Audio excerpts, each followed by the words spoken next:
नमस्कार. आज आपण गाणपत्य पंथ याविषयी माहिती पाहणार आहोत. भारतीय संस्कृतीतील वैदिक धर्माला वेगळे स्थान आहे. कोणत्याही एका देवतेची त्यात उपासना केलेली नसून भक्ती, जप-तप, व्रत-वैकल्य, संस्कार, पूजा, तीर्थयात्रा यांना यात महत्त्वाचे स्थान दिलेले आहे. भक्तीमध्ये सगुण व निर्गुण देवतांचे अस्तित्व मानले. भक्तीची भावना ऋग्वेदात आढळते.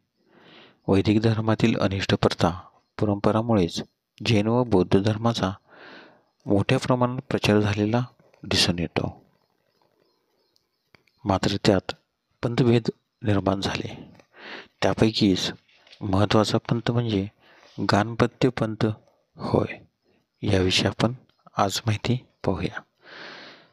गाणपत्य पंथामध्ये गणपती हाच उपास्य देव आहे हे मानणाऱ्यांच्या पंथास गाणपत्य पंथ असे म्हटले जाते. तो अमर, निर्गुण, निराकार व अनादि अनंत असा देवादिदेव आहे. ध्यानाच्या माध्यमातून आणि मूर्तिपूजेच्या माध्यमातून त्याची उपासना केलेली आहे. प्राचीन भारतात हिंदू धर्मात वेगवेगळे पंथ उपपंथ निर्माण झाले. त्यांच्यात संघर्ष झाला नाही.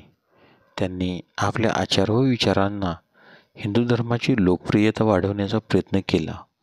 भक्तीद्वारेच परमेश्वराशी तादात्म्य साधण्याचा मार्ग या सर्व पंथांनी दाखवलेला आहे. महाभारत, पुराण ग्रंथ व वेगवेगळ्या संतांनी साहित्य निर्मिती करून भक्तीला महत्त्व प्राप्त करून दिले. यातूनच मंदिरांची निर्मिती झालेली दिसून येते. त्यामुळे मूर्तिकला, वास्तुकला, शिल्पकला यांचा विकास होत गेला. या पंथांनी जैन व बौद्ध प्रसाराला आळा घालण्याचे आणि इस्लामच्या आक्रमक स्वरूपाला आवर घालण्याचे कार्य या वेगवेगळ्या संप्रदायांनी सार्थपणे केलेले आहे. कला व साहित्याची वाढ झाली. समाजाच्या सामाजिक व नैतिक, धार्मिक जीवनाचे नियमन व नियंत्रण करण्याचे यशस्वी प्रयत्न या सर्व पंथांनी केलेले दिसून येते. धन्यवाद. आज आपण गाणपत्य पंथ याविषयी माहिती पाहिली. व्हिडिओला लाईक करा, शेअर करा, सबस्क्राईब करा, कमेंट करा. धन्यवाद.